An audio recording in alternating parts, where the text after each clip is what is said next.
Recently हमारे एक संत थे, उन्होंने ये चीज़ बोली थी कि राम जी का वनवास जो था वो उनकी कुंडली में था ही नहीं, उसके बावजूद उनको वनवास पे जाना पड़ा।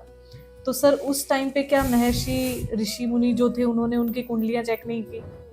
उन्होंने देखा नहीं कि उनके वनवास है या नहीं है, क्या होने वाला है, क्यों होने वाला है? देखिए ऐसा है, ये ज्योतिष के बाहर की बात है।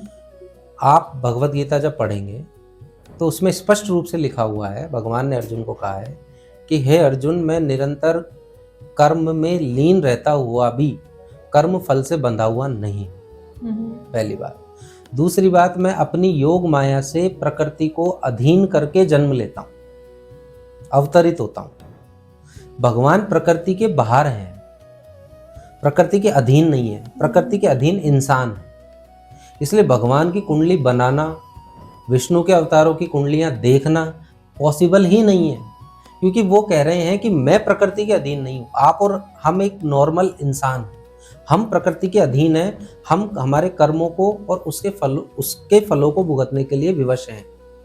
लेकिन ईश्वर के जो अवतार हैं वो प्रकृति से बंधे हुए, प्रकृति के अधीन नहीं है, और किसी तरह का जब कर्म फल उनको बांधेगा ही नहीं, तो उनका ना कोई संचित कर्म होगा ना कोई संचित फल होगा।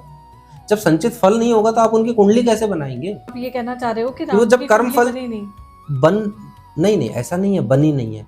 मैं कह रहा हूं कि इस तरह की बातें भगवान के अवतारों के संदर्भ में करना ठीक नहीं, क्योंकि भगवान स्पष्ट भगवत गीता में कह चुके हैं कि मैं प्रकृति को अधीन करके अवतरित होता हूँ, प्रकृति के अधीन नहीं हूं मैं। जब वो प्रकृति को अधीन करके अवतरित हो रहे हैं तो कौन से उनके कर्म ऐसे होंगे जिनका मतलब कौन से ऐसे फल होंगे जो उनको बांध सकते हैं?